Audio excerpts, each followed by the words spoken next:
Election چوری ہو گئے، مولانا فضل الرحمان صاحب کو استعمال کیا گیا، ایم کیو ایم کی لاٹری نکل آئی اور دینی جماعتوں کی انتخابی اور پارلیمانی سیاست کے اندر مایوس کن کارکردگی۔ یہ ہیں ہمارے آج کے ایکچول فیکٹس، اور میں ہوں آپ کا میزبان عادل ترابی۔ آپ سبوں کو ہمارا پیار اور خلوص بھرا سلام پہنچے۔ معزز ناظرین، 8 فروری کو جو انتخابات منعقد ہوئے، الیکشن کمیشن آف پاکستان کی رپورٹ کے مطابق جو کل رجسٹرڈ ووٹوں کی تعداد ہے وہ 12,85,85,760 تھی، اور ٹرن آؤٹ رہا 47.6%۔ مطلب جو کل ووٹ کاسٹ کیے گئے ان کی تعداد 6,12,06,822 بنتی ہے۔ الیکشن کمیشن آف پاکستان کے نتائج کے مطابق پارٹیوں کے حصے میں جو نشستیں آئیں اس کا گراف کچھ اس طرح سے ہے۔ پی ٹی آئی کے حمایت یافتہ آزاد امیدوار جو کامیاب قرار دیے گئے 95، مسلم لیگ نون کو 75 سیٹیں دی گئی، پاکستان پیپلز پارٹی کو اپنی حیثیت اور حجم کے مطابق 55 نشستوں پہ کامیاب قرار دے دیا گیا، ایم کیو ایم کی لاٹری نکل آئی اور انہیں 15 سیٹیں دے دی گئی، آئی پی پی 2 نشستوں پہ کامیاب قرار پائی، جبکہ جے یو آئی اور کاف لیگ کو 3 نشستوں پہ کامیاب قرار دے دیا گیا۔ اس کے علاوہ جو باقی سیاسی پارلیمانی جماعتیں ہیں انہوں نے بڑی مشکل سے ایک نشست پر کامیابی حاصل کر کے اپنی پارلیمانی اور سیاسی عزت کو بچا لیا۔ معزز ناظرین، اس 8 فروری کے انتخابات کے حوالے سے مختصر سے جائزے کے بعد جو میرا دکھ ہے اور جو میری پریشانی ہے، جس پہ میں انتہائی دل گرفتہ ہوں، اور اگر آپ اجازت دیں تو میں یہ لفظ بادل نخواستہ استعمال کرنا چاہتا ہوں کہ اس پورے الیکشن پروسیس کے اندر اگر کسی کو شرمندہ ہونا چاہیے اور اگر کسی کو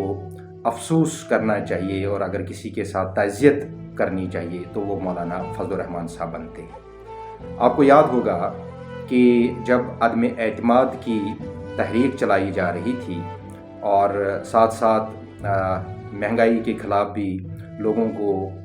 جمع کیا جا رہا تھا، بلکہ کہنا چاہیے کہ اکسایا جا رہا تھا، تو اس وقت مولانا فضل الرحمان صاحب ہی ڈرائیونگ سیٹ پہ تھے۔ پیپلز پارٹی اور مسلم لیگ نون کے درمیان اور ایم کیو ایم اور دیگر پارٹیز کے درمیان اختلافات ہونے کے باوجود، ناراضگیاں ہونے کے باوجود، شکوے شکایات کے باوجود، یہ کریڈٹ بہرحال مولانا فضل الرحمان صاحب کو دینا چاہیے کہ اس تمام تر تفریق کے باوجود اور ان ناراضگیوں کے باوجود بھی مولانا فضل الرحمان صاحب نے دن رات ایک کر دیا اور انہوں نے ان تمام پارٹیز کو جمع کیا اور عدم اعتماد کی تحریک کو کامیاب کر دیا اور پی ٹی آئی کی حکومت کو واپس اپنے گھر کو روانہ کر دیا گیا۔ معزز ناظرین، ایسے لگ رہا تھا عدم اعتماد کی تحریک کے دوران بھی اور اس کے بعد جو پی ڈی ایم کی حکومت بنی اس کے دوران بھی یہ بات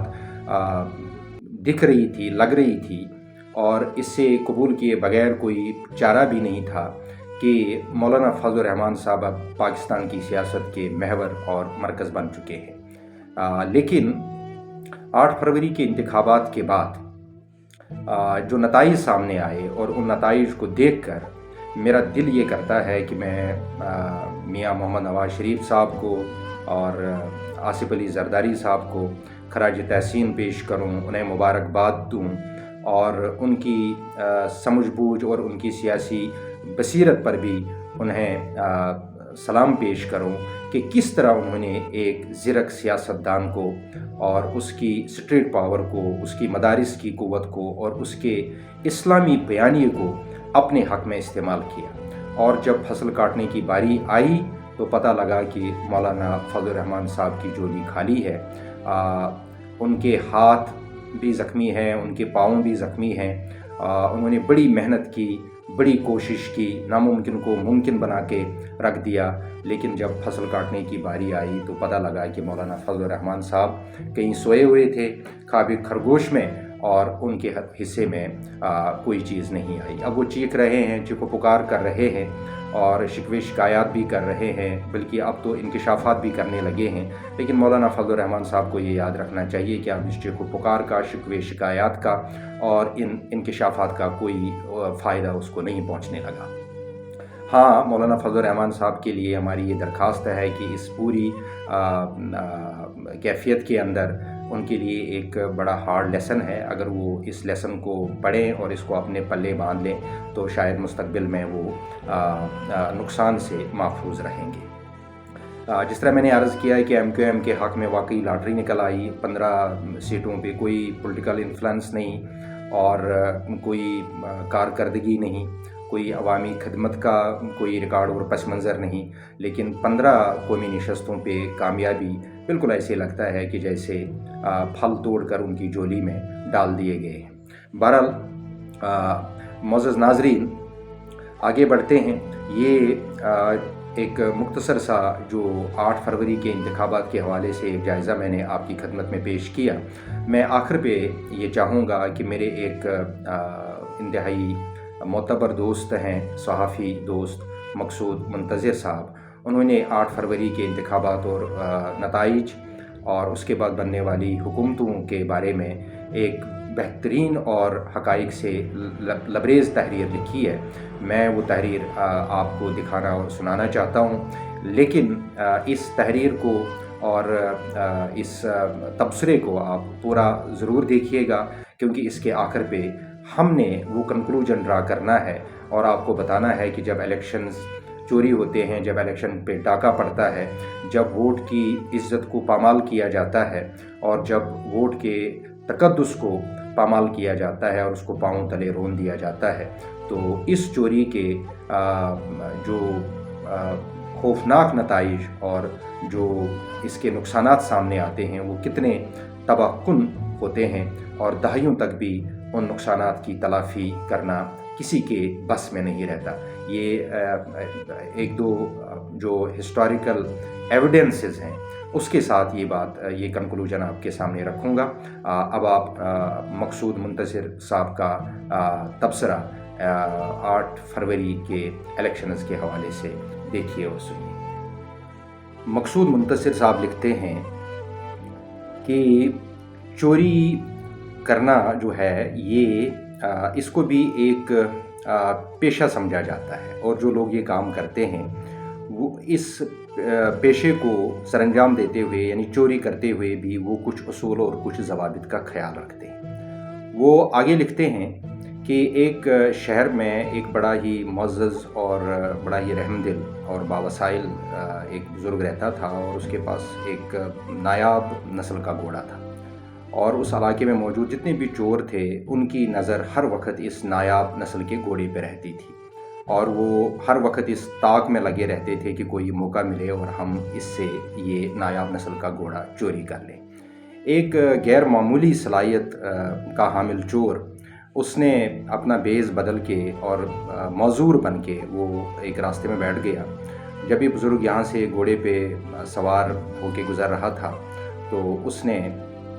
دیکھا کہ ایک معذور شخص ہے، تو انہوں نے اسے اپنے گھوڑے پہ بٹھایا، انہیں لفٹ دے دی، اور جب وہ تھوڑا سا آگے گئے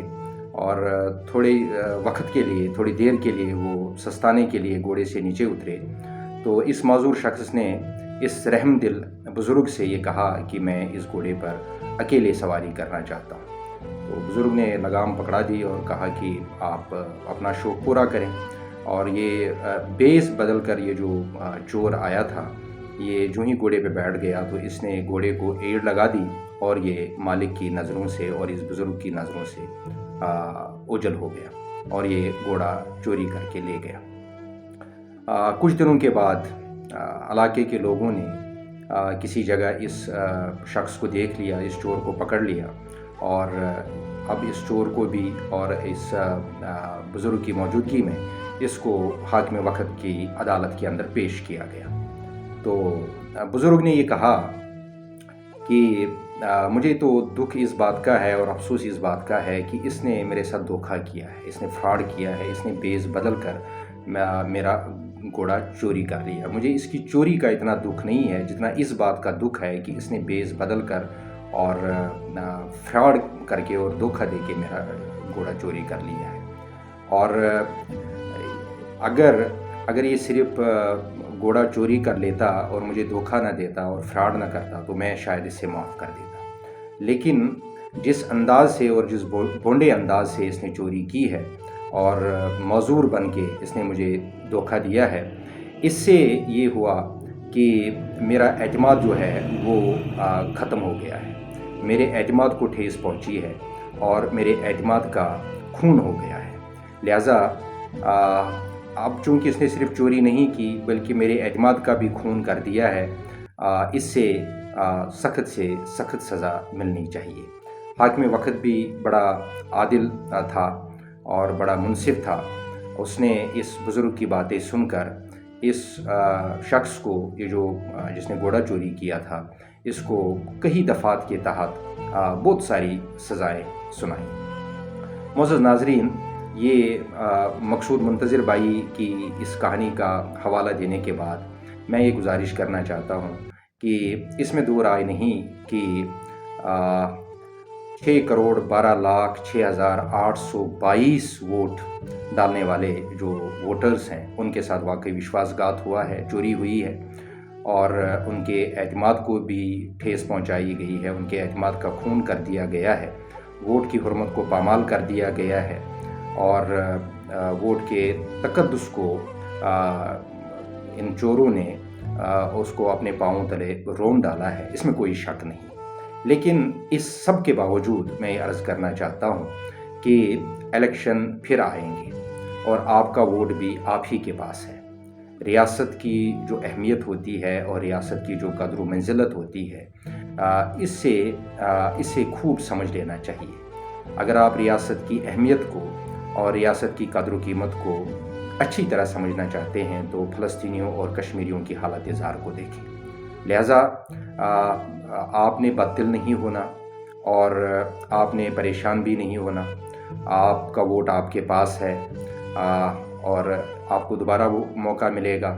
اور جب آپ کو دوبارہ موقع ملے گا تو ہمیں یہ یقین ہے کہ جو اچھے لوگ ہیں، جو پاکستان کے خیر خواہ ہیں، جو عوام کے خیر خواہ ہیں، آپ اپنا ووٹ انہی کے حق میں کاسٹ کریں گے